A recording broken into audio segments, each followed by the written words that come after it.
Compte à l'envers, compte à l'endroit, compte de travers ou compte tout droit, ma petite histoire peut commencer. Ferme ton bec. 1, 2, 3, 4, 5, 6, 7, 8, 9. Jamais mère poule n'a pondu autant d'œufs. 9. Mais sa joie ne dure pas, car voilà qu'un des œufs se met à parler. Mère poule n'en peut plus de ce poussin qui pépit sans répit. Et ce matin-là, mère poule est heureuse. Les poussins sortent enfin de leur coquille. 1, 2, 3, 4, 5, 6, 7, 8. Tiens, l'œuf numéro 9 reste clos, pas éclos. Qui est dedans? Oh non, pas lui. Mais si, c'est le bavard. Et quand il se décide enfin à sortir, à peine a-t-il mis le nez dehors qu'il ouvre grand son bec et aussitôt mère poule se met à crier. J'en ai assez, plus qu'assez de t'entendre jacasser. Ferme ton bec. Ferme ton bec, ferme ton bec, piaillent en chœur ses 8 frères et sœurs. Et le poussin se tait, bien obligé. Il se dit même: ferme ton bec, c'est comme ça qu'on m'appelle. Quel drôle de nom. Le lendemain, pour la première fois, mère poule emmène ses enfants dehors. Aussitôt, tous les poussins s'égaient dans la pagaille, puis mère poule les rassemble. Je vais vous montrer comment tirer les vers de terre.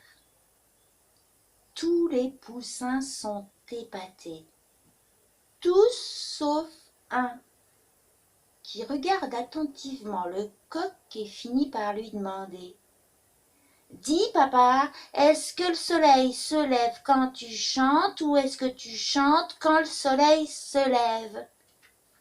Et là, mère poule, les 8 poussins et le coq se mettent à crier: ah, mais ferme ton bec! Vas-tu te taire, poussin, vas-tu te taire, enfin ferme ton bec! Et ferme ton bec, il se tait, bien obligé. Le jour suivant, mère poule, elle emmène ses enfants à l'étable. Je vais vous présenter votre voisine. Oh la vache, qu'elle est grande, qu'elle a de belles cornes, oh, et les sabots! Comparés à leurs petites pattes, les petits trouvent ça beau. Les poussins sont sidérés. Tous, sauf un, que ça n'intéresse pas et qui demande: dites, madame la vache, à part votre derrière, vous savez d'où vient le vent? Et la mère poule, les 8 poussins, le coq et la vache se mettent à crier: ah, mais ferme ton bec, vas-tu te taire, poussin, vas-tu te taire, enfin ferme ton bec! Et ferme ton bec, il se tait, bien obligé. Le jour d'après, mère poule emmène ses enfants à la soupe. Je vais vous présenter notre voisin. Oh, le cochon, comme il a l'air heureux d'être tout crasseux, il a l'air de se régaler comme un fou à se rouler dans la gadoue.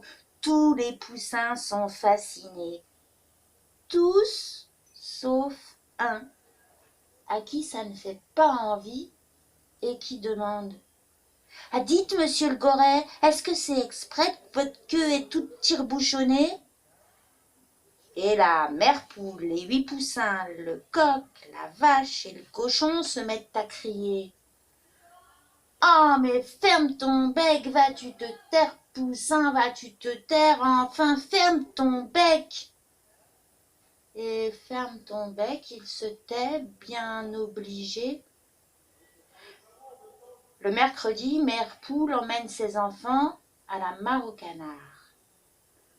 Je vais vous présenter à notre chef. Attention, avec loi, il faudra marcher droit. Ouah, loi, quand on la voit, on la croit et on ne discute pas. Tous les poussins sont subjugués, tous sauf un qu'elle n'impressionne pas et qui demande: Dites, madame, est-ce que c'est toujours loi qui fait la loi? Et là, mère poule, les 8 poussins, le coq, la vache, le cochon et l'oie se mettent à crier: Ah, mais ferme ton bec, vas-tu te taire, poussin, vas-tu te taire, enfin, ferme ton bec. Et ferme son bec, il se met à pleurer. Arrêtez, j'en ai assez qu'on m'appelle ferme ton bec. J'en ai assez qu'on me dise tout le temps de me taire. Si ça continue comme ça, eh ben je m'en vais. Et tous recommencent à crier: Ah, mais ferme ton bec!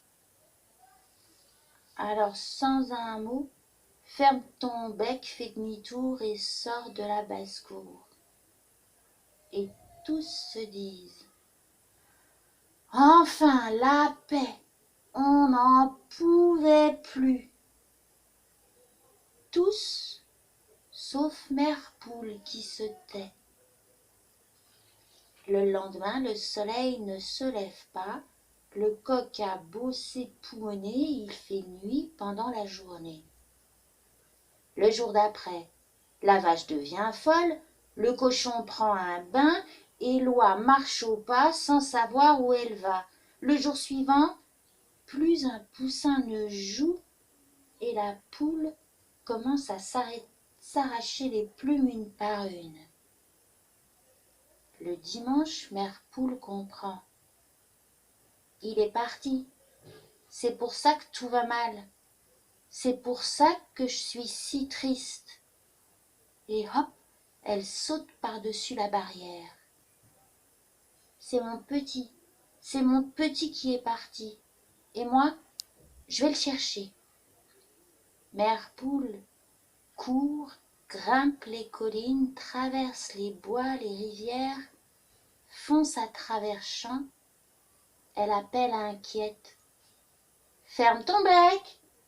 Ferme ton bec! Mais elle ne le voit nulle part et personne ne lui répond. Pourvu qu'il ne lui soit rien arrivé. Et c'est alors qu'elle l'entend. Eh, les arbres, vous poussez par le haut ou par le bas? À pas de loup, pour ne rien louper, mère poule se rapproche. C'est lui, il est là et il pose encore des questions. Eh, la lune, tu vas où quand t'es plus là? Et vous les moutons, est-ce que vous pouvez avoir la laine fraîche? Là-haut les nuages, vous savez où le vent vous emmène? Et toi le soleil, ça t'arrive d'être dans la lune? Mais voilà le poussin qui pâlit et qui pousse un gros soupir. Dites, vous croyez que ma maman elle m'aime quand même? Oh oui, je t'aime mon poussin chéri, crie mère poule qui fonce le prendre entre ses ailes et le serre tout contre elle. Excuse-moi s'il te plaît, bien sûr que tu avais le droit de parler et d'être écouté. Je n'avais pas compris, je ne t'avais pas compris. J'aimerais tellement que tu rentres à la maison. Vraiment, maman? Oui, mais à 3 conditions. Mère poule regarde son poussin et sourit. On n'entendait que toi, et on a le droit d'entendre aussi les autres. Il faudra que tu apprennes à te taire, car tu n'es pas tout seul. Chacun son tour. Deuxième condition, les questions, c'est bien, mais regarde d'abord autour de toi. Peut-être que la réponse est déjà là. Sinon, il faudra chercher et on pourra toujours le faire ensemble. Et la troisième, continue de poser des questions et écoute les réponses. Comme ça, tu pourras comprendre et grandir et tout le monde pourra en profiter. D'accord, maman. Le poussin se redresse le plus possible. Je veux bien rentrer, mais à 3 conditions. Ah bon, dit mère poule. Et lesquelles, je te prie? La première, je veux que plus personne m'appelle ferme ton bec. La deuxième, la troisième, euh, maman, je sais pas quoi dire. Ah, c'est bien la première fois, dit la poule attendrie. Bon, allez, viens, on rentre au bercail. Sur la route du retour, le jour s'est réveillé, le soleil s'est enfin levé, la pluie a rempli les flaques, le vent a poussé les nuages, et le monde, qui aime tant qu'on laisse tranquilles les bavards et les curieux, a recommencé à tourner rond. Maintenant, ferme ton bec, il pose encore des questions, il écoute aussi, et il comprend mieux. Il a grandi, il a même changé de nom. Il en a un tout nouveau, tout beau qu'il aime beaucoup. Et à chaque fois qu'il arrive quelque part, il est tout content de dire « C'est moi, grand ouvert !» Compte de travers, compte à l'endroit, compte à l'envers ou compte tout droit, ma petite histoire est terminée.